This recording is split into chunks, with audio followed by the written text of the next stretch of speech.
बचन रवि कर।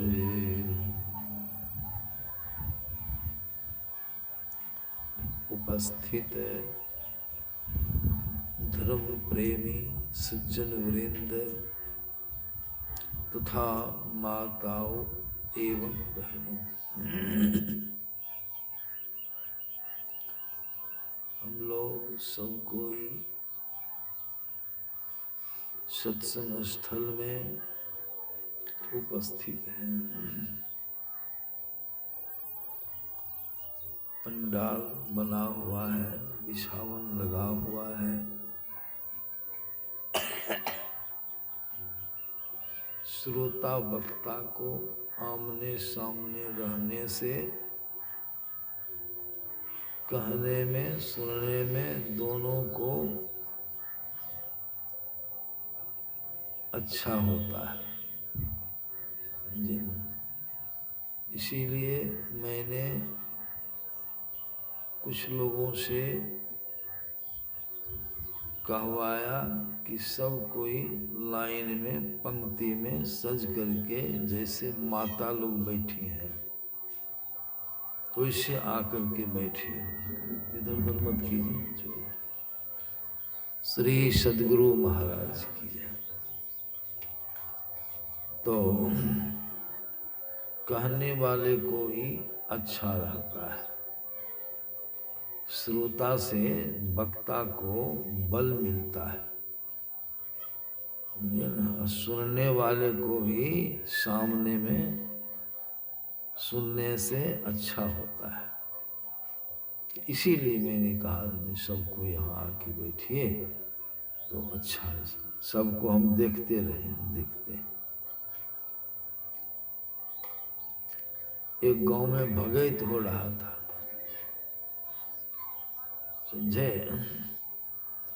और उसी गांव में हम सत्संग कर रहे थे। एक सत्संगी के यहाँ आज संजोग ऐसा लगा कि सत्संग वाला लाउड स्पीकर खराब हो गया, बैटरी वाला था, बजबे न करे, बजबे न करे। अब भगत में जो बाजा था इतना हल्ला करे मुश्किल, यहाँ का बाजा खराब, वहाँ का बाजा बहुत तेज बजता, कैसे सत्संग। तब गृहपति ने लाउड स्पीकर के ऑपरेटर से संपर्क किया, क्या देखो सत्संग हो रहा है, मेरे हमारा बाजा खराब हो गया, इस बाजा की आवाज़ इतनी तेज है कि कोई सुनिए नहीं सके, इतनी तेज आवाज़। सो तुम कुछ कृपा करो, बाजा को एकदम कम कर दो, सत्संग हो जाएगा मेरे यहाँ। आज जो वहाँ गाने वाले लोग इतने जोर से बजाते हैं खंजरी और झाल सब, उसको टेर नहीं चला, उसको हुआ कि खूब हो रहा है, तो हम लोग सत्संग कर लिए। आज सत्संग करके आरती करके चले उधरे टहलने के लिए जिधर भगत हो रहा था, उससे भी आगे बढ़ गए।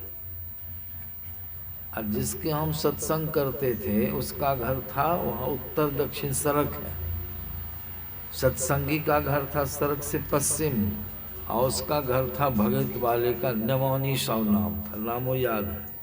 और जिसके यहाँ सत्संग करते थे उनका नाम था गुलाब साहु। दोनों सावे जी थे, लेकिन एक के यहाँ सत्संग और दूसरे के यहाँ भगत। आगे बढ़े, थोड़ा हट करके था, और जैसे टहल उल उधर से निकले, अब आना था ध्यान भजन करते कि गोसाई आ गया, भगता की देह पर गोसाई आ गया, लाउड स्पीकर लगा हुआ था। आवाज़ वहाँ तक गई, पूरे गांव में 10-15 लोग हमारे साथ में थे, गांव के मुख्य लोग। फलेश्वर बाबू थे, गुलाब जी के भाई, वो शिक्षक थे, वो थे। और उस क्षेत्र का नामी गामी पहलवान वासुदेव सिंह मर गए बेचारे, वो भी थे, उससे लोग बहुत डरते थे, वो भी साथ में थे। जब लौटे न तो उन लोगों ने कहा कि बाबा बड़ा अच्छा संजोग है, आप भी आए हैं, देखिए गांव में भगत रहा गोसाइयों आ गया है, थोड़ा चलिए बाबा देखिएगा अंगना में। हाँ, हम कह नहीं, किसी के अंगना घर नहीं जाता चाहिए, बिना पूछे तो ऐसे नहीं जाना चाहिए। नहीं, हम लोग गौवान है बाबा, हम तो पहलवानों है ना, सबका पंचायती का फैसला जाके करते हैं, चलिए ना। उसके घर के समीप पहुंचे, हम नहीं जाना चाहते थे लेकिन सब लोगों ने जिद किया। अब पहलवान जी ने हम मेरी बांह को पकड़ लिया, नहीं बाबा आइए देखेंगे आज क्या होता है। हम के देखिए काहे ले जाइएगा, ले जाने से वहाँ भगत वाले को दिक्कत हो जाएगी, हम जाएंगे तो मुश्किल हो जाएगा। क्या मुश्किल होगा बाबा, तो देखिए लेंगे उनका, हमको सबका जो कार्यक्रम उसमें व्यवधान हो जाएगा, बाधा हो जाएगी। जिद ठान दी, गए तो भक्ता जो था, भक्ता दक्षिण मुंह था और अर्दसिया लोग दक्षिण से उत्तर मुंह, धाम था लगा हुआ और गोसाई घर था पूरब में। हम जैसे घर घुसे, आंगन में गए सब लोगों के साथ, तब तक में जो भक्ता था गोसाई घर से एक हाथ में धूपदानी थी, उससे धूप सरल गुगुल का धुआं निकल रहा था, और एक हाथ में एक बसुल्ली थी, बसुल्ली इतना बिगड़ा हुआ था न गोसाई, उसका वर्णन नहीं। आया वहां से सतनाम सतनाम सतनाम, विध्वंस कर देंगे, विध्वंस कर देंगे शब्द था। उनकी गोसाई तो बड़ा मूड में है, देखने बड़ा मुश्किल है। आया वहां पर जहां धाम था, धाई बाजार गिर गया। अर्धश्याल उठा के हम भी क्या हो गया, ये तो आते आते गिर गया, धाई बाजारी देखते हैं, जान के गिरा था। फिर सबको कहे दहाई सरकार माफ करो सरकार, के को पैसा माफ नहीं, विध्वंस कर दे, विध्वंस कर दे। अब बैठ गया चुकुमुकु अर्धस्या सब फाड़ा बांध के, हाथ में कुछ पुष्प लेके, राय सरकार सब खड़ा। हम लोग जो घुसे ना तो साथ वाले लोगों ने कहा, भीड़ से जो दक्षिण तरफ भीड़ थी कुछ लोगों की, कहा थोड़ा बगल हो जाइए, बाबा थोड़ा देखेंगे। ये जो बाबा जो कहा थोड़ा देखेंगे, अर्धस्या लोग जिधर देखने लगे, हम लोग को जाते इधर, वो बेचारे भी चौकन्ने हो गए। हाँ, उलट करके हमको, हम ऐसे किए थे, ऐसे ऐसे किए थे, उनको देख रहे थे, उनके पीछे थे, थोड़ा कैज होकर के। और वो भी मुंह को घुमाया, सर घुमाया इधर, कहा बाबा आए थे, इधर देखा हमको, हम भी देख रहे, वो भी नजर में नजर मिल गया, नजर में नजर मिल गया, वो हमको देख रहे, हमको नहीं, वो कुछ बोले नहीं, हम कुछ बोलते। अब कुछ बड़ा मुश्किल, सब लोग देख रहे क्या हो गया, हम भी इसे करके शांत भाव से देख रहे, वो भी हमको टुक टुक देख रहा। हम सोचे अब कुछ बोलना पड़ेगा हमको, तब तक वही क्या कहता है हमको, साहेब बनगी, साहेब बनगी, हमको कहता है साहेब बनगी। हमने कहा नहीं, साहेब बनगी बाद में होगा, तब तक कुछ जो काम धाम है उसको पूरा कीजिए, तब तक हम हैं पीछे, साहेब बनगी कीजिए, अभी खेलिए गोसाई। इस हम कह दिए अभी खेलिए, तो बेचारा नहीं सरकार अब नहीं, अपने के सामने में की खेलवे, हमकी देखिए गड़बड़ा गया न सब कारवार, कितना है बेकार लाए, देखिए कितना अर्धस्यालों को बाक देते, क्या क्या नहीं सरकार। हम कहते एक काम कीजिए हमारी तरफ से, कि अर्धस्या लोग बड़ी श्रद्धा से हैं, गोसाई जी आए हैं, उन लोगों को कुछ वाक दीजिए, कुछ वरदान दीजिए, हम खड़े हैं साहब के सामने, हम क्या वरदान देंगे। हम कैसे नहीं दीजिएगा तो काम कीजिए, हमारी एक बात मान लीजिए। का कौन बात, तो उसको 8 पहर भगत बढ़ा दिया था जुड़वा नाम में, 8 पहर। 8 पहर में क्या हुआ, भर दिन, 4 पहर की रात, 4 पहर का गरीब आदमी, वही में सब अर्धस्या सब ईमान, 8 पहर। हम कि मेरी तरफ से गोसाई जी, मेरी ओर से आप जो 8 पर भगत बढ़ा दें उसको माफ कर दीजिए, माफ कर दीजिए। जो हम कहे ना, जाओ साहब के मुँह से निकल गया, जाओ माफी माफ, जाओ माफ माफी माफी। इसलिए कि नजर में जरा मिल गया ना तो देखिए नजर में शांति आ गई, कोलाहल, गुस्सा भी खत्म हो गया जी ना। अब तो भगत खत्म हो गया, माफ हो गया। वो नमौनी सा बेचारा पहुंच गया मेरे पास, पैर में लटक गए, बाबा 1 घंटा सत्संग कर दीजिए द्वार पर। हम कह रहे भगत हो गया, सत्संग से क्या लेना देना है तुमको? हम गोसाई जी से तुमको माफियो करवा दिए।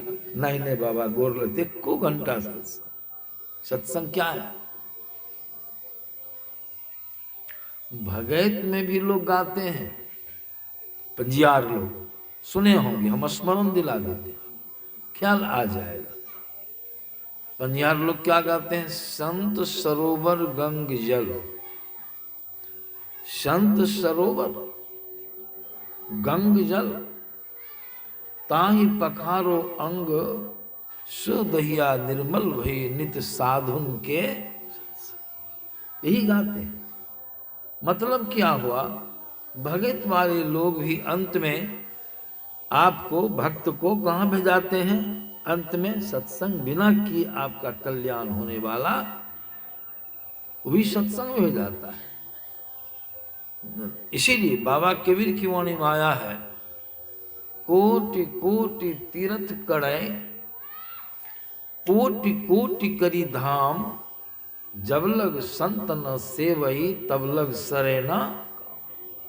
करोड़ तीर्थ कर लीजिए, व्रत कर लीजिए, दान पुण्य सब कर लीजिए, जब तक संतों की शरण में नहीं जाएंगे आपका कल्याण माने जन्म मरण के चक्र से आप जीव छूट नहीं सकते।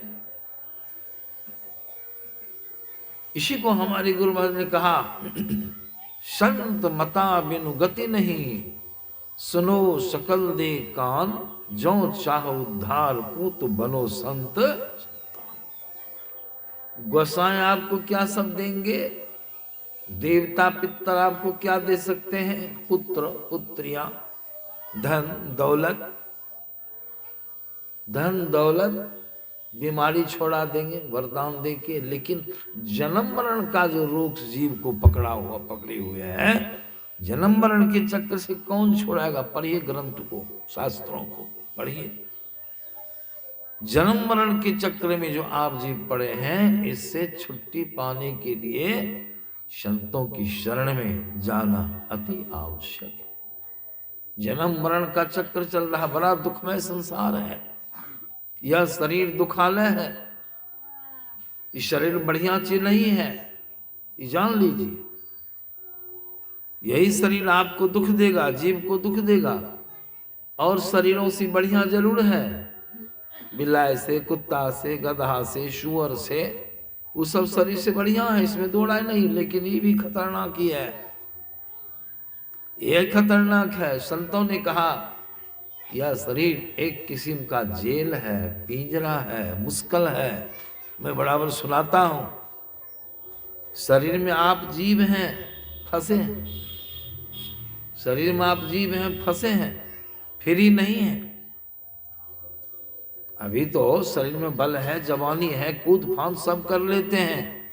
लेकिन जब शरीर वृद्ध हो जाएगा तब इसको ढोना आपके लिए दुस्तर हो जाएगा। आप इसके अंदर फंसे हैं, आप कहीं जाना चाहते हैं, शरीर साथ जाएगा। जाता है कि नहीं? हम आए महुआ बाजार से, शरीर छोड़ के आए कि अकेले आए? शरीर साथ लेके आए हैं, साथ छूटेगा नहीं। इसी में पैरालिसिस, लकवा जिसको कहते हैं, डायबिटीज, कैंसर, धुइयां ढकार, बेकारी, सब इसी के अंदर में है कि कहाँ में है? और उसी में आप हैं। जिस कोठली में विषधर हो, विषैला गेहूमन का वासा हो, वो घर में निश्चिंत सुतिएगा। अगर कोई फफकार मारे तुरंत फाटक खोल के भाग जाइएगा। भाग नहीं सकते शरीर से आप, वो कोठली से निकल गए, बाहर निकल गए। ऐसे कोठली में जनरेटर बंद नहीं जनरेटर बंद कर दे बोले जनरेटर क्यों स्टार्ट बंद नहीं करते स्टार्ट कर दे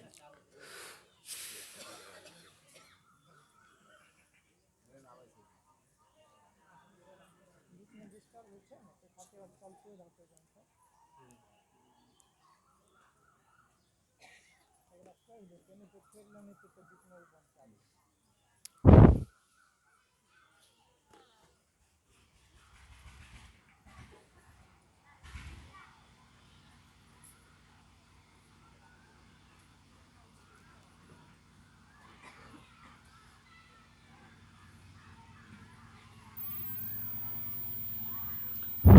श्री सद्गुरु।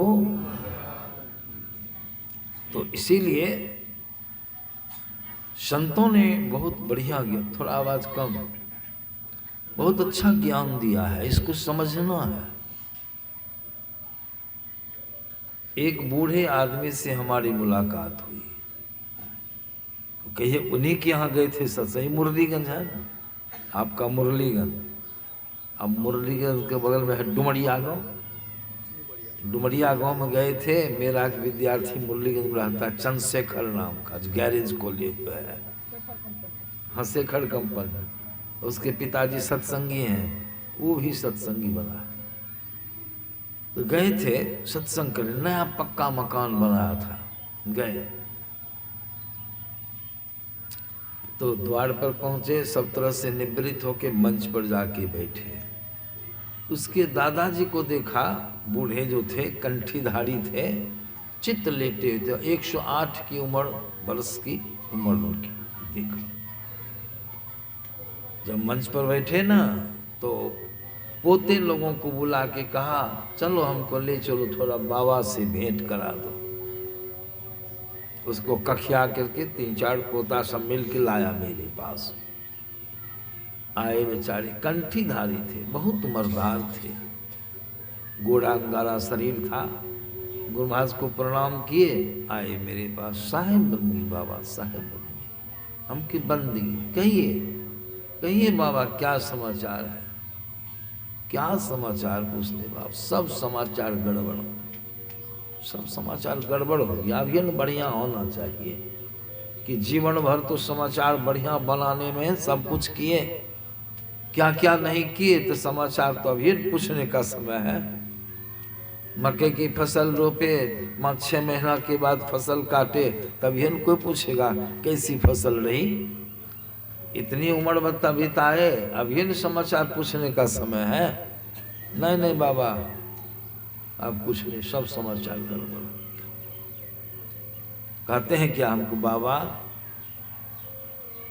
भगवान के कहियो हमरा ले जेते। भगवान को कहें आपको ले जाने के लिए, हाँ अच्छा कहाँ जाइएगा। भगवान पूछेंगे हमको कि कहाँ जाएगा, तो बताना ना पड़ेगा कहाँ जाइएगा। तो हमको कहते हैं ऊपर, ऊपर जाइएगा, तो हाँ अच्छा। तो मैंने कहा इतना काम हम कर देंगे, आपको ऊपर पहुंचा देंगे। ये जो मैंने कहा ऊपर पहुंचा देंगे, तो हमारा मुंह टुक टुक देखे पहुंचाए देवे, हमके काहे ना। हाँ बाबा हमरा पहुंचाए दिया ऊपर, वो बुझ गए।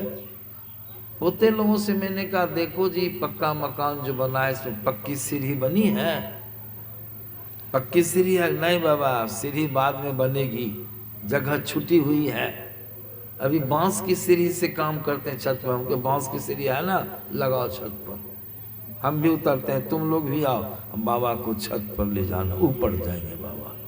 ये मैंने कहा ऊपर जाएंगे छत पर, बाबा हमारा टुक टुक मुंह देखे, हम धड़फड़ा के ला जल्दी चढ़ा देंगे ऊपर, सत्संग शुरू करना है। बाबा कहते हैं कि नहीं नहीं नहीं ये ऊपर नहीं। तब कौन ऊपर? तब बाबा क्या कहते हैं, हमरा, अब देखिए तर्क कीजिए, हमरा ऐ में से निकाल के ऊपर ले चल। उनके बड़ा सस्ता नहीं, बहुत महंगा है। हमरा मन, हम जो शरीर के अंदर भी जीव हैं, फंसे हैं, बझे हैं, अब महसूस कर रहे हैं बूढ़े बाबा। इस शरीर में बड़ी पीड़ा होती, उठना बैठना चलना फिरना, मतलब इस शरीर को ढोते ढोते ढोते हम बेदम हैं बाबा, अब हमको लीजिए। मतलब क्या, हम शरीर से मुक्त हो जाए, शरीर से तो शरीर क्या हुआ? शरीर में भयानक रोग लग जाता है, रोग नहीं छूटता है तो जीव इसमें दुख किसको होता है? देह को कि जीव को? जीव को दुख होता है, देह को दुख नहीं होता है। इसीलिए संतों के ज्ञान में आया है कि यह जो शरीर है ये बंधन है, ये दुखालय है, जीव के लिए बहुत बड़ी दुख की चीज है। यह शरीर मिला है भजन करने के लिए, ईश्वर की भक्ति करके यह जन्म मरण का जो दुख चल रहा है शरीर में जो आप फंसे हैं इससे छूट जाने का उपाय करने के लिए शरीर मिला है। लेकिन हम लोग संसार में उपाय करते करते असली उपाय छूट जाता है, नकली उपाय करके शरीर वृद्ध हो जाता है, अंत में शरीर मर करके शरीर त्याग करके जम के अधीन हो जाते हैं, फिर जन्म मरण जन्म चक्र। हमारे गुरु महाराज ने बड़ा सुंदर लिखा, जो सत्संगी हैं वो रोज पाठ में सुन करते हैं, पढ़ते हैं। क्या पढ़ते हैं? जीव आत्मा सर्वेश्वर का अभिन्न अंश है। आप कौन हैं? देह हैं? नहीं, देह में शरीर में रहने वाले हैं।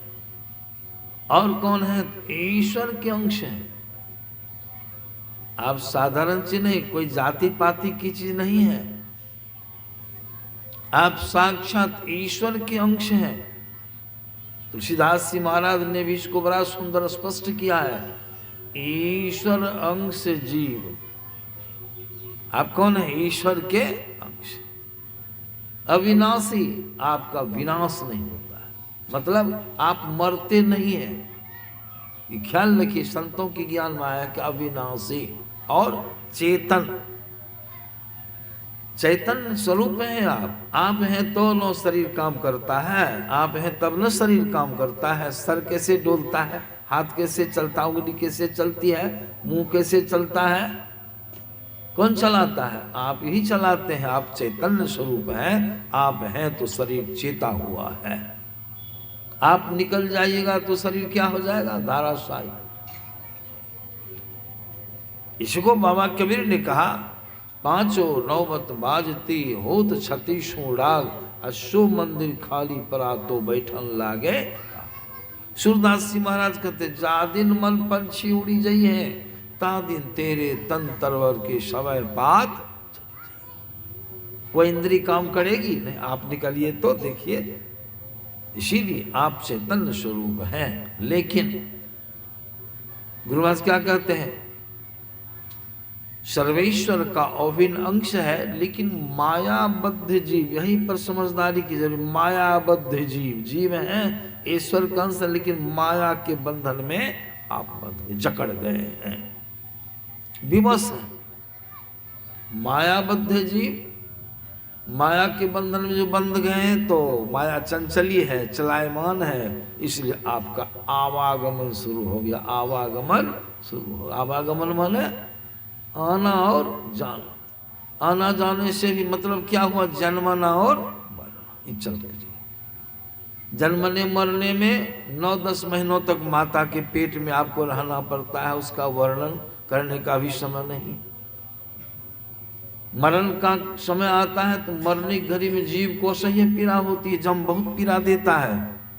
और जन्म मरण के बीच में अभी जो है तो ये भी आपका जीवन दुखमय ही है, सुख से नहीं है। इसीलिए गुरु महाराज कहते हैं, मायाबद्ध जीव आवागमन के चक्र में पड़ा रहता है। इस प्रकार रहना जीव के सब दुखों का कारण। सब दुख, इससे छुटकारा पाने के लिए इसका उपाय तो जीवन में नहीं किए, संसार के लोगों ने नहीं किया, नहीं करते हैं। संत लोग हम लोग को बताते हैं इसके निवारण के लिए क्या करना है। महाराज कहते हैं, आवागमन के चक्र पर आता, इससे छुटकारा पाने के लिए, छुट्टी चाहते हैं तब सर्वेश्वर की भक्ति ही एकमात्र ईश्वर की भक्ति करने का मतलब क्या हो? भक्ति माने क्या होता है? सेवा। भक्ति माने सेवा। ईश्वर की सेवा क्या होगी? गंगा जी की सेवा का मतलब क्या हुआ? गुरु महाराज लिखे हैं, गंगा जी का सेवन मतलब हुआ कि गंगा जी के निकट पहुंचना। जहां से चलना शुरू कर दिए हैं, चल रहे हैं, गंगा जी की तरफ चल रहे हैं। ये चलना गंगा जी की सेवा में दाखिल है। चलते चलते चलते गंगा जी के तट पर पहुंच गए। गंगा जी की सेवा और जल के अंदर में प्रवेश किए, कुल्लाचमन किए, स्नान किए, गंगा जी का पानी लेके पी लिए थे। क्या हो गया? गंगा जी का सेवन माने गंगा जी की सेवा हो गई। उसी प्रकार ईश्वर की सेवा का मतलब क्या होगा? इसी आधार पर आप सोचिए। ईश्वर की सेवा का मतलब ईश्वर की तरफ चले। कौन चलेगा? जीव, ईश्वर का अंश है, ईश्वर से आए हैं, उन्हीं के आप अंश हैं, वे अंशी हैं। ईश्वर की तरफ जीव, किधर तरफ है? ईश्वर की तरफ। ईश्वर किधर है? अभी स्वरूप ज्ञान में सुने हैं, इसलिए ईश्वर स्वरूप का ज्ञान बहुत। ईश्वर सब जगह है, ईश्वर सब जगह, आपके अगल बगल ऊपर नीचे सब जगह प्रभु हैं। सुनिएगा, लेकिन जब सब जगह प्रभु है तो आपके अंदर में भी, शरीर के अंदर में भी प्रभु है विराजमान। और आप जो है प्रभु के अंश, वो कहाँ में? बाहर में है कि भीतर में? आप जो ईश्वर के अंश हैं तो भीतर में है कि बाहर में है? कोई कहिएगा बाहर में है, सबको कहीं शरीर के अंदर में है। अंदर में ईश्वर भी, अंदर में आप भी, बाहर में ईश्वर, बाहर में आप नहीं है, आप है भीतर में। ईश्वर बाहरों है, भीतरों है, तो काम खोजिएगा कहिए। आप भी खोजने वाले अंदर में, और जिसको खोजिएगा वो भी अंदरे में, तो अंदरे खोजिएगा, बाहर जाइएगा। अंदर में खोजना है। प्रभु तक जाने का रास्ता भी सबों के अंदर में संतों ने बतलाया। सबों को अंदर में ही प्रभु का दर्शन हुआ है, शास्त्र प्रमाण है। इसलिए हमारी गुरुवर ने कहा, अद्भुत अंतर की डगड़िया, जा पर चलकर प्रभु मिलते। अंदर में डगड़ है, अद्भुत है, विचित्र है, उस पर चलेंगे तो प्रभु का दर्शन होगा। ये अंदर मार्ग से चलना, संतों से युक्ति जान करके चलना, अंदर मार्ग में चलना, ये प्रभु की तरफ चलना हुआ। ये प्रभु की भक्ति, प्रभु की सेवा दाखिल है। इसीलिए हमारी गुरुवार ने कहा, सर्वेश्वर की भक्ति ही एकमात्र उपाय। प्रभु की भक्ति कीजिए, ईश्वर का भजन कीजिए, ईश्वर स्वरूप के संबंध में भी जान लीजिए। स्वरूप ज्ञान में आ जाएगा ना, तो भक्ति करने में आप धोखे में नहीं पड़ेंगे, सही भक्ति होगी। ईश्वर स्वरूप का ज्ञान जरूरी है। अभी क्या सुने ईश्वर के संबंध में? वाल्मीकि मुनि की यहाँ राम जी आए हैं। कहाँ से आए हैं इसको सुनिए। कहाँ से आए हैं? अपने अयोध्या जी पिता के पास से, दशरथ जी के पास से आए। कहाँ आए? अयोध्या, वाल्मीकि मुनि के जंगल में। दशरथ जी रो रहे हैं, दशरथ जी रो रहे हैं, बड़े व्याकुल हैं, छाती पीट रहे हैं, हे राम, हाँ राम। राम जो जंगल चले गए, दशरथ जी रोने लगे, बिलखने लगे, छाती कूटने लगे, शोकाकुल। पढ़िएगा रामायण को, देखिए। दशरथ जी के पास से रामचंद्र जी कहाँ पहुंचे? वाल्मीकि मुनि के यहाँ गए। अभी पाठ में सुने, प्रणाम पाती हुई। प्रणाम पाती के बाद रामचंद्र जी कहते हैं वाल्मीकि मुनि को कि मुनि जी, 14 वर्षों के लिए हम आए हैं जंगल में, पिताजी की आज्ञा है। 14 वर्षों तक हम जंगल में रहेंगे। अकेले नहीं हैं, मेरी पत्नी है, मेरा अनुज लक्ष्मण है, 3 आदमी है। एक दो दिनों की बात नहीं, 14 वर्षों तक रहना। तो आप हमको कोई बढ़िया स्थान बता दीजिए जहां मैं कुटी बना करके अस्थायी रूप से निवास हुई। कौन कह रहे हैं? राम कह रहे। लेकिन वाल्मीकि मुनि साधारण मुनि नहीं थे, आत्मज्ञानी थे। अभी तो राम स्वशरीर वहां खड़े हैं, लेकिन मुनि जी राम को आत्मस्वरूप में जानते हैं। मुनि जी को बड़ी हंसी लगी। मुनि जी मन ही मन सोचने लगे, देखो प्रभु क्या कहते हैं। माने ये प्रभु तो सब जगह हैं, ये हैं, शरीर सिर्फ मेरे सामने में आया है। और शरीर में जो प्रभु हैं वही प्रभु शरीर में भी, और शरीर के बाहर भी वही प्रभु सब जगह है। हमसे रहने का स्थान पूछते हैं तो सब जगह है ये है, और तब हमको पूछे जांच रहे हैं। मतलब जिस तरह से अभी मंच पर एक घैला रख दीजिए,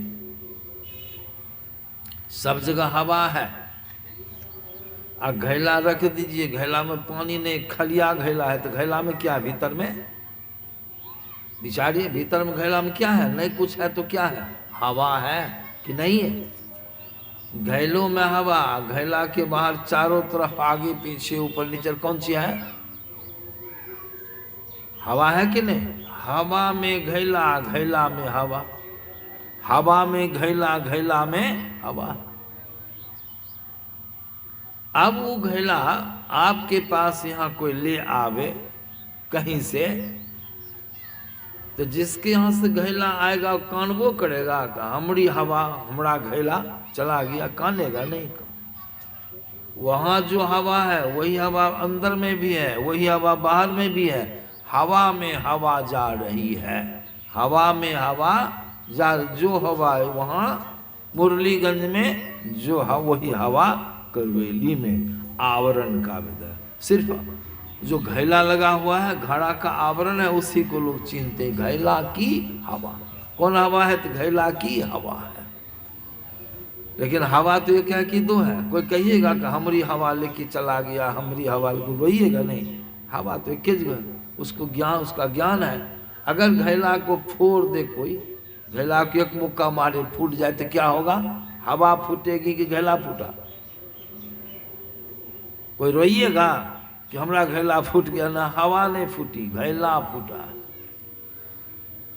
घैला फूट गया। उसी प्रकार संत लोग कहते हैं, वाल्मीकि मुनि के सामने राम भगवान खड़े हैं तो शरीर है घैला के समान, और शरीर में है राम, आत्मराम, सर्वव्यापक राम, और शरीर के बाहलो हवा की तरह राम। माने राम में घैला शरीर, और शरीर में फिर राम। सब जगह है, सिर्फ शरीर न आया है, घैला न आया है। राम का शरीर एक रूप है जो माया है, वाल्मीकि मुनि के सामने आया है। लेकिन वाल्मीकि मुनि किसको चिन्हते हैं? हवा को, आत्मा को।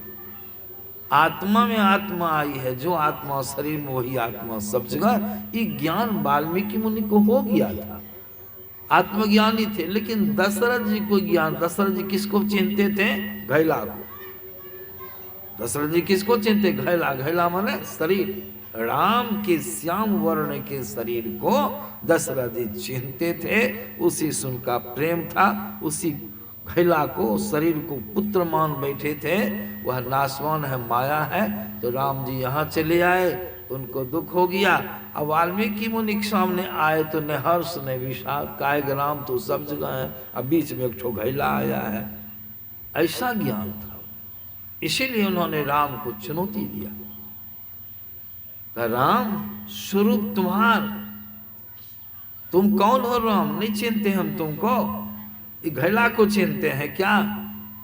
घैला को तो सब साधन चिन्हता है शरीर को, लेकिन हम तो तुमको जानते हैं, तुम जो आत्मा हो। राम स्वरूप तुम्हार, वचन अगोचर, बुद्धि पर अविगत अकथ अपार, नेत नेत नित निगम। परिचय दे रहे राम, तुम्हारा जो स्वरूप है, असली रूप है, वो घैला वाला रूप थोड़े है। इस श्याम रंग के तुम थोड़े हो। तुम कैसे हो? घैला तो एक जगह है, शरीर तो एक जगह खड़ा है, लेकिन शरीर में रहने वाली आत्मा अंदर में भी बाहर में भी हर जगह है। इसलिए कहा राम स्वरूप तुम्हार, वचन अगोचर, बुद्धि पर अविगत अकथ अपार, नेति नेति नित निगम कह। अविगत, राम को क्या कहते हैं? ख्याल रखिए, अविगत हो। अविगत माने तुमसे कोई जगह खाली नहीं है। अमन नहीं, विगत में न खाली। और वहाँ राम जहाँ खड़े थे, क्या कर दिए? लाउड स्पीकर में कौन सी घुमाए? इधर की आवाज को बंद कर दिए, उधर की आवाज सिर्फ हो रही। कितनी अच्छी आवाज थी साउंड बॉक्स में, और उसको बंद कर दिए। आपको पता चल गया, सक्चुलिया वाला हिसाब है। श्री सदगुरु महाराज की, इसको कम कर दिया, उसको बढ़ा दिया। नहीं नहीं ठीक है।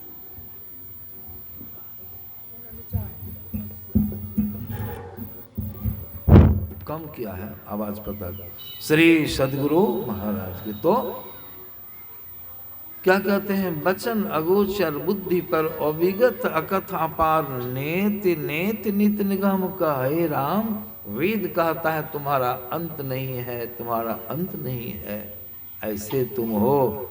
तब और क्या, जग पेखन तुम देख निहारे, विधि हरि शंभु न चाव निहारे, तेव न जान ही मरम तुम्हारे, और तुम्हें कोई जान निहारे, सोई जान जिन देह जनाई, जानत तुम्हें हो जाए। आदि आदि कह दिए। तब अंत में क्या कहे, अभी सुने हैं आप लोग प्रवचन में, पूछहु मोही, पूछहु मोही के रहूं कहाँ, ऐसे तुम हो, तुमसे कोई जगह खाली नहीं, तब पूछते हो कि कहाँ मैं रहूं।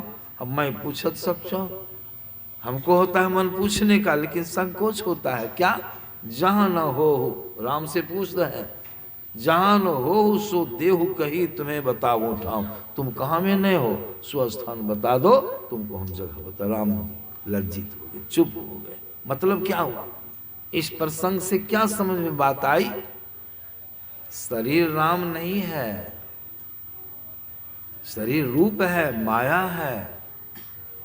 शरीर में राम, बाहरो राम। जैसे उदाहरण में सुना, बाहरो हवा, घैलो में हवा। आज शरीर भी एक नहीं है, एक शरीर रहता तो घैला को फोड़ दिया, हवा हवा में मिल के एक में हो। सो बात नहीं यहाँ कि घैला को फोड़ दिए, सो नहीं है। शरीर को मार दीजिए, नहीं होगा। शरीर के अंदर में शरीर है, ये स्थूल शरीर है, अंदर में सूक्ष्म है, कारण है और महान। चार जड़ शरीर, चार बंधन में जीव बंधा है, आप बंधे हैं।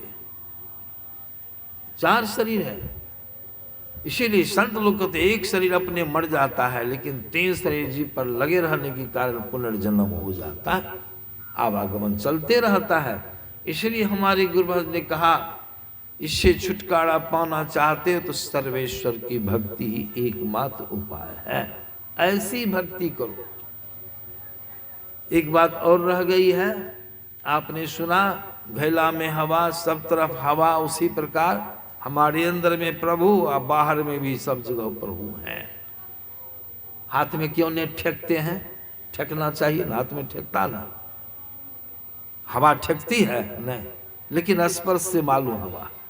अब परमात्मा इतने सूक्ष्म है कि हवा में व्यापक आकाश है, अब का आकाश में प्रभु व्यापक है, कितने सूक्ष्म है, दिखाई और नहीं दिखाई देने का कारण। अब प्रश्न की अगल बगल में है तो ठेकते नहीं प्रभु, वो कोनो रूप है जो ठेक जाएंगे, झलकते क्यों नहीं है, ये सब प्रश्न है। प्रभु को क्यों नहीं देखते हैं, नहीं देखने का कारण क्या, सो जान लीजिए। प्रभु को कौन देखेगा, आप देखिएगा कि आंख देखेगी, कौन। प्रभु का दर्शन किसको चाहिए, प्रभु रूप नहीं है, आंख को रूप का ज्ञान है। आंख एक इंद्रिय है, ज्ञान इंद्रिय है। आंख का काम है रूप का ज्ञान प्राप्त करना, कान का काम है शब्द का ज्ञान प्राप्त करना, नाक का काम है गंध का, जिह्वा का काम है स्वाद का, चमड़ी का काम स्पर्श का। अब प्रभु है, न रूप है, न रस है, न गंध है, न शब्द है, न स्पर्श की चीज है प्रभु। तो आपकी कोई इंद्रिय जान सकेगी प्रभु को, विचारिए। आंख का विषय है रूप देखना, प्रभु रूप नहीं है, रूप ना, गुरुभाष की वाणी, रूप ना, रस ना, नहीं गंध परसन, नहीं शब्द, नहीं नाम हो। जो अज्ञानता में है, भ्रम में पड़े हैं, जिसको यह ज्ञान है बैठा हुआ मन में कि प्रभु का हाथ है, पांव है, हम ही लोगों की तरह प्रभु चलते, जो राम की चर्चा सुनते हैं, कथा प्रसंग, वो तो उनकी माया है, राम थोड़े, ईश्वर थोड़े हैं, ईश्वर का रूप है। इसीलिए किसी इंद्रिय के द्वारा प्रभु को नहीं जान सकते हैं। और क्या, नहीं देखने, नहीं दिखाई पड़ने का बड़ा सुंदर उदाहरण संत तुलसीदास जी महाराज दिया। उन्होंने क्या कहा, है नियरे, प्रभु बहुत निकट में है, लेकिन सूझत नहीं है, नियरे सूझत नहीं। निकट में है प्रभु लेकिन दिखाई नहीं दे रहे, क्यों? लियानत ऐसो जिंद तुलसी या संसार को भयो मोतिया। उदाहरण है, जैसे किन्हीं की आंख में अगर मोतियाबिंद की बीमारी हो जाती है तो निकट की चीज भी उसको दिखाई पड़ती है नहीं। ये तो सब कोई जानते हैं, ये तो सबको मालूम है कि मोतियाबिंद की वजह से इसको हो जाती है, निकट में कोई चीज रहने पर उसको झलक दिखाई नहीं। क्यों? पुतली पर मोतियाबिंद की बीमारी में पुतली पर एक परत बैठ जाती है, पुतली से हम लोग देखते हैं, फोकस बाहर निकलता है, उस पर परत बैठ जाने से आप बाहर की किसी भी चीज को देख नहीं पाते हैं। क्यों? मोतियाबिंद की बीमारी हो गई है। तो डॉक्टर के पास जाते हैं, उसका ऑपरेशन कराते हैं। डॉक्टर साहब क्या करते हैं? ऑपरेशन करके उस पपड़ी को बाहर निकाल देते हैं, पुतली फ्री हो गई। घाव घोष ठीक हो जाने के बाद तो फिर दिखने लगती, सब चीज झलकने लगती है कि नहीं? क्यों नहीं दिखाई पड़ती थी? तो मोतियाबिंद की बीमारी हो गई। यहाँ तो आंख को मोतियाबिंद की बीमारी हो गई थी, कोई चीज आपको दिखाई नहीं पड़ती थी। लेकिन ईश्वर जो दिखाई नहीं पड़ते हैं तो ईश्वर को आप ही देखिएगा, आप आत्मा हैं, आप उनके अंश हैं, लेकिन आपके ऊपर मोतिया की बीमारी छा गई, मोतियाबिंद की। क्या है? तुलसी या संसार को मने जीव को भयो मोतियाबिंद। ये मोतियाबिंद की बीमारी क्या है? इसको हमारी गुरु महाराज ने बड़ा सुंदर स्पष्ट किया। पढ़िए पलावली, क्या कहते हैं? घट तम प्रकाशो शब्द पट त्रय जीव पढ़ हैं। आप जीव हैं, आप ही प्रभु को देखिएगा, लेकिन आपके ऊपर 3 पर्दे लगे हैं। वह 3 पर्दा क्या? अंधकार, प्रकाश और शब्द। आंखों को बंद कर दे, क्या देखते हैं अंदर में? अंधकार। किसको दिखाई पड़ता? आपको, जीव को। मतलब आप अंधकार के कुंड में पड़े हैं। अंधकार के बाद आगे प्रकाश का पर्दा है, प्रकाश के बाद शब्द का पर्दा है। 3 पर्दों के अंदर हैं। यही मोतियाबिंद की बीमारी है और आपको प्रभु दिखाई नहीं पड़ते। इसको बाबा कबीर क्या कह दिए सो देखिए। बाबा कबीर कहते हैं, घूंघट के पट खोल रे। प्रभु निकट में है, अगल बगल में देखना चाहते हो तो घूंघट का जो पर्दा लगा हुआ वो पट को खोलो, पट को खोलो। घूंघट के पट खोल रे तो को पी मिलेंगे, तुमको परमात्मा का दर्शन हो जाएगा। पट क्या है? वही अंधकार, प्रकाश और देखिए क्या करना होगा। उस पर्दों को हटाने के लिए कहाँ जाना होगा? सतगुरु वैद्य वचन विश्वास संयम यह न कि विषय। सतगुरु वैद्य के पास जाना होगा। और पर्दा कैसे हटेगा? 3 पर्दे कैसे हटेंगे? कहीं जाइएगा 3 पर्दा लगा रहेगा, 3 पर्दे लगे रहने की, कहीं भी जाइएगा, अयोध्या जी जाइए, मथुरा जी जाइए, वृंदावन जाइए, कहीं जाइए, द्वारिका जी जाइए, हरिद्वार चले जाइए, वो पर्दा लगा रहेगा। तो मोतियाबिंद की बीमारी किसी की आंख में है, कहीं अयोध्या जी जाएगा तो क्या बीमारी छूट जाएगी? उसको दिखने लगेगी कोई चीज नहीं। जीव पर 3 पर्दे लगे हैं, पट यही है मोतियाबिंद की बीमारी। कहीं जाइएगा, जो दर्शन यहाँ वही दर्शन वहाँ। तो क्या करना होगा? यही भक्ति है। भक्ति करके योग साधना के माध्यम से हमारे गुरु क्या कहते हैं? उस पर्दों को हटाने के लिए करना होगा। आपको क्या करना होगा? कर दृष्टि अरुध्वनि योग साधन, ये हसान हटाना चाहिए। दृष्टि साधन, दृष्टि साधन माने भोर में सुने थे, दोनों दृष्टि की धारों को जोड़ने वाला। क्यों? दोनों दृष्टि धारों के जुड़ जाने से अंधकार खत्म, प्रकाश हो जाए, अंदर रोशनी हो जाएगी। कि दोनों 2 तासीर की धारा है। दाईं आंख से धारा निकलती है, उसमें गर्मी का तासीर है। बाईं आंख से धारा निकलती है, उसमें ठंडी का तासीर है। 2 धारें हैं, इंगला पिंगला, सदुकरी भाषा में इंगला पिंगला, गंगा जमुना सूर्य चंद्र, ये सब नाम उसका रखा गया है। एक पॉजिटिव एक नेगेटिव, दो धारें हैं। अब बाहर में भी दोनों धारों को जोड़ते हैं तो प्रकाश होता है। उसी प्रकार संतों ने कहा, गुरु महाराज की वाणी माया है। सर्वेश्वर की भक्ति कैसे करेंगे? तो कहते मानस जप, मानस ध्यान, दृष्टि, साधन और श्रुत सब योग द्वारा सर्वेश्वर की भक्ति करके अंधकार, प्रकाश और शब्द की प्राकृतिक तीनों पर्दों से पार जाना और सर्वेश्वर से एकता का ज्ञान प्राप्त करके मोक्ष पा लेने का मनुष्य मात्र अधिकारी है। इसलिए दृष्टियोग क्रिया करनी है अंदर में।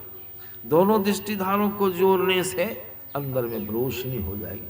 कबीर साहब की वाणी में आया है, दोनों तिल एक तार मिलाओ तब देखो गुंजारा है, रोशनी हो जाएगी। दो नैन नजर जोड़ी के एक नोक बना के अंदर में देख।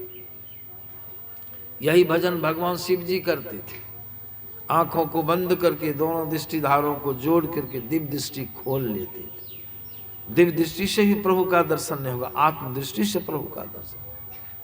इसलिए गुरु महाराज ने कहा, कर दृष्टि अरुद्ध ध्वनि योग। ध्वनि योग माने शब्द साधना। शब्द की साधना करने से शब्द के मंडल को आप पार करेंगे, निशब्द में जाएंगे, सारे आवरण उतर जाएंगे, सब इंद्रियों के भी गोलक से आप ऊपर उठ जाएंगे, अकेले हो जाएंगे, अकेले आत्मा, आप अकेले। और जब अकेले हो जाएंगे तब आत्मदृष्टि आपकी खुल जाएगी। आत्मदृष्टि से परमात्मा का दर्शन, मतलब आपको परमात्मा का दर्शन सब इंद्रियों से अलग हो जाए। जिस तरह से कोई आदमी लाल रंग का चश्मा पहन करके कोई चीज को देखे तो कैसे वह चीज कैसी झलकेगी? चश्मा के मुताबिक। हरा रंग का चश्मा लगाइए, कोई चीज आपको हरी मालूम पड़ेगी। चश्मा क्या है? इंद्री। इंद्री से जो कुछ देखिएगा वो प्रभु नहीं होंगे, माया हो। इसीलिए कहा गया, गो गोचर जहां लगी मैंने जाए सो सब माया जाना भाई। इसीलिए संत लोग कहते साधना अंदर में करने से सब शरीरों से, सब इंद्रियों से आप जीव छूटेंगे, सब पर्दों से ऊपर हो जाएंगे। तो लिखा, कर दृष्टि और ध्वनि योग साधन ये हटाना, ये इशारा है तीनों पर्दों को हटाइए अंदर में। इनके हटे माया हटेगी, प्रभु से होगी एकता, और फिर द्वैतता नहीं कुछ रहेगी। स्मरण चाहिए, इनके हटे माया हटे। और तब क्या होगा? जैसा आप वैसे प्रभु। घैला में जैसी हवा वैसी हवा बाहर होगी।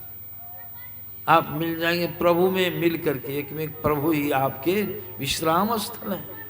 प्रभु का जन्म नहीं, प्रभु का मरण नहीं, वहाँ न भूख है न प्यास है, न हवा की जरूरी, न पांचों तत्व की जरूरी। आप परम सुख में, जन्म मरण के चक्र से आपको छुट्टी मिल जाएगी। यही है। इसीलिए हमारे गुरु ने कहा, इससे छुटकारा पाने के लिए सर्वेश्वर की भक्ति एकमात्र उपाय, दूसरा कोई चाहे जब छुटिए ये भजन शुरू करना हो।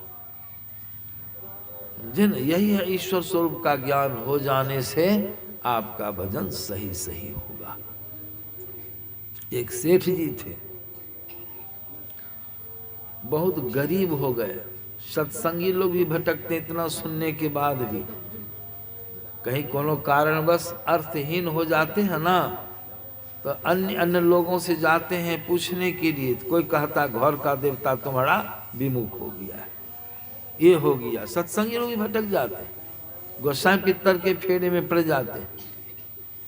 तो सेठ जी गरीब हो गए, धनहीन। लोगों से जा जा के पूछे। एक पंडित जी से संपर्क हुआ। पंडित जी ने कहा, आपका जो ठाकुर जी है ना वो विमुख हो गए, ठाकुर जी की सेवा करो। उत्तम तिथि निकाल करके पंडित जी ने कहा, मूर्ति कीन के सेठ जी एक हाथ की मूर्ति कीन के पत्थर की ले आए ठाकुर जी की। पंडित जी आए, प्राण प्रतिष्ठा कर दिया, स्थापित कर दिए, अपना दक्षिणा लिए चले गए। पूजा करो, सब कुछ ठीक हो जाएगा, ठाकुर जी प्रसन्न हो जाएंगे। अब सेठ जी सेवा शुश्रूषा करने लगे, धूपबत्ती अगरबत्ती नैवेद्य प्रसाद चढ़ाने लगे बड़ी विश्वास के साथ। 3 महीनों तक पूजा पाठ किए, तब जाके तिजोरी खोल के उसमें सब पल्ला हटा हटा देखे कि सोना चांदी इसमें आया है कि नहीं। देखे भला आवे, सस्ता है। कुछ दिन और पूजा किए, सेठ जी को हो गया मन में अश्रद्धा। एक दूसरे पंडित जी जास के मिलते हैं, दूसरे पंडित जी ने कहा अरे ठाकुर जी से कुछ होने जाने वाला नहीं है। अरे आदि शक्ति भगवती की सेवा, जिनके अंदर ठाकुर जी भी हैं, उनकी सेवा करोगे तो भगवती की कृपा से तुम पूर्ववत हो जाओगे, धन धान्य की कमी है, जाओ। अब सेठ जी चले गए, तिथि निर्धारित कर दी। भगवती माई की मूर्ति 1 हाथ 1.25 हाथ की पत्थर की ले आए। पंडित जी आए, प्राण प्रतिष्ठा करके स्थापित कर दी। जहाँ ठाकुर जी की मूर्ति थी ना, वहीं पर। और ठाकुर जी की मूर्ति को ठीक उसके ऊपर अलमीरा के खटाल पर कहा जो परे रहिए यहाँ। बड़ी सेवा किया, कुछ नहीं मदद किए। अब हम दुर्गा माई की सेवा करें। अब प्रभु तो सब जगह हैं। ठाकुर जी ने जो मूर्ति को पड़े रही यहाँ, बहुत धूप बत्ती सुंघाए, बहुत प्रसाद दिए, कुछ नहीं किया। तो ठाकुर जी को हंसी लगी। ठाकुर जी को मतलब मूर्ति को नहीं, जो ठाकुर जी सब जगह है, प्रभु राम सब जगह, सब देखते हैं। राम झरोखा बैठकर सबका मुजरा लीत, जिसकी जैसी चाकरी वाको वैसा सब देखे। तो देखो सेठ जी की कैसी समझदारी है। अच्छा, उंगली दिखा के पड़े रहो। अब दुर्गा माई की पूजा करने लगे। नित्य निमित मैं नैवेद्य चढ़ाना, धूप बत्ती, सरल गुगुल का धुआं सब चढ़ा। 3-4 महीनों तक जब हो गया तो सेठ जी को विश्वास था जरूर तिजोरी में धन आ गया होगा। गए तिजोरी खोल के जब सब खटाल में देखे तो कहीं कुछ नहीं, कहीं क्या है। दुर्गा माई तो सर्वशक्तिमान है, ये विश्वास है। पूजा तो बहुत की, लेकिन धन आया नहीं। देखते हैं क्या भक्ति में कोई कसर है, कोई गड़बड़ी है क्या। सेठ जी गए, सब पूजा पाठ कर करके गौर से देखते हैं तो कहाँ क्या गड़बड़ी है। तो उनके नज़र में गड़बड़ी क्या आई, वो जो धूमन चढ़ाते थे, धूप देते थे, सब धुआं दुर्गा माई की तरफ नहीं जा करके ऊपर ठाकुर जी की नाक तरफ गए। और बीमारी पकड़ी, यही बीमारी यही बीमारी है। धुआं देते हैं, दुर्गा माई को खींचता है ऊपर में, जो है ना सीधे खींच लेते डायरेक्ट। शेर जी वहां आके उंगली बताए, खबरदार, बहुत धुआं दिए हैं, कुछ नहीं किए हैं। अब दुर्गा माई की धुआं आप खींचते हैं, हाथ लेके धुआं घुमा के दुर्गा माई की ओर दे, और धुआं सब भागे ऊपरे। शेर जी आजीज हो गए, का यही गड़बड़ी है ना, स्थायी इलाज कर देते हैं। इस ठाकुर जी बुझेंगे नहीं रहेगा बांस, नहीं बाजेगी बांसुरी। शेर जी एक सीकी ले लिया है, बोहरनी वाली सीकी, इतनी रुई लिया है। अच्छा देखिए आप लीजिएगा धुइयाँ, ऐसे उंगली चमका ठाकुर जी को बड़ी हंसी ली। कितना मूर्ख है देखो, पहले भाव जग गया, यही धुआं लेता है। वो लेके सीकी एक छेद में खूब बढ़िया से ठूस दिए, कड़कड़ा दिया। अब फदरते भी हैं, सुनिए ना। और दूसरा छेद जो था उसमें फिर रुई निकाली, उसमें भी अब ठाकुर जी को नहीं रहा गया। ठाकुर जी मनाई नहीं बुझिया, मूर्तियों में ठाकुर जी सब जगह। ईश्वर को दया आ गया। सेठ जी का भाव कैसा है, इन नहीं बुझ रहे कि मूर्ति है, बुझ रहे कि ठाकुर जी सब धुआं खींच रहा है। श्रद्धा मेरे प्रति है, भले हमको वो नकार रहा है, लेकिन भाव है मेरे प्रति, थोड़ा प्रकट हो जाते हैं। सेठ जी के दुख दर्द को दूर कर देते हैं। तो दूसरे छेद में जब ठूसने लगे तो प्रभु प्रकट हो गए। इतनी जोर से शक्ति आ गई ना मूर्ति में कि अलमीरा झड़मड़ा गया, डोल गया, हड़मड़ाहट की आवाज हुई। एकाएक सेठ जी निश्चिंत होकर ठूस रहे थे, हड़मड़ाहट की आवाज, सेठ जी कुदक के वहां चले गए। कौन सी की आवाज, क्या हो गया, कोई अपशगुन तो नहीं हो गया। डर के मारे वहां खड़े हैं। और सेठ जी ठाकुर जी मनुष्य की बोली में बोलते हैं, मूर्ति सवाल है ठाकुर, सेठ जी घबराइए नहीं, हम ठाकुर जी प्रसन्न होके प्रकट हो, आइए वरदान लीजिए। सेठ जी बहुत खुश हो गए, वाह ठाकुर जी पर आए निकट में। हे ठाकुर जी, पहले तो मेरी गलती को माफ कर दीजिए। क्या गलती की है सेठ जी, कि हम अगर जानते कि नाक में रुइया ठूसने से प्रसन्न होते हैं तो हम पहले दिन ठूस देते। गलती हो गई। भगवान ने वरदान दिया तो सेठ जी धन्य धाम से फिर परिपूर्ण हो गए। मतलब क्या, सेठ जी का भाव जग गया कि प्रभु हैं ठाकुर जी, ये सब कुछ ले रहे हैं। भाव जब तो भगवान उनको भोले भाले हृदय दे के दर्शन दे दिए। लेकिन दर्शन दिए तो कौन सी का, भगवान का दर्शन हुआ, भगवान की मूर्ति का दर्शन। बोले तो भगवान, अंदर से आवाज आई, आकाशवाणी हुई, लेकिन प्रभु का दर्शन नहीं हुआ।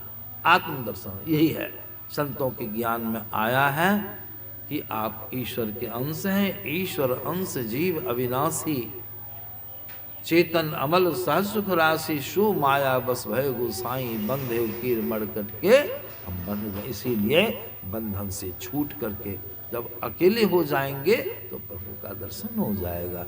जिस तरह से जब तक दूध के साथ घी मिला हुआ है तब तक आप मिठाइयाँ पूरियाँ नहीं प्राप्त कर सकते हैं। कितनों कुछ करके थक जाइए, तब क्या करना होगा, दूध में से घृत को अलग करने की विधि से अलग करेंगे, घी निकल जाएगा, तभी पूरियाँ छनेगी। उसी प्रकार आप जीव जब तक जड़ के संग में रहेंगे, अष्टोल सूक्ष्म कारण महाकारण में घुले मिले रहेंगे, तब तक आपको प्रभु का दर्शन नहीं होगा। जिस तरह से घी में, दूध में से घी को अलग कर देते हैं, उसी प्रकार आप जो है चेतन आत्मा, लाल लाल जो सब कोई कहे, सबकी गांठी लाल, गांठी खोल के पड़खे नाही तासो भयो। इस तरह से भजन करेंगे तो आप सब आवरणों से छोड़ेंगे, अकेले होंगे, प्रभु का दर्शन हो जाएगा, जन्म मरण के चक्र से छूट जाएंगे। इन्हीं शब्दों के साथ श्री सद्गुरु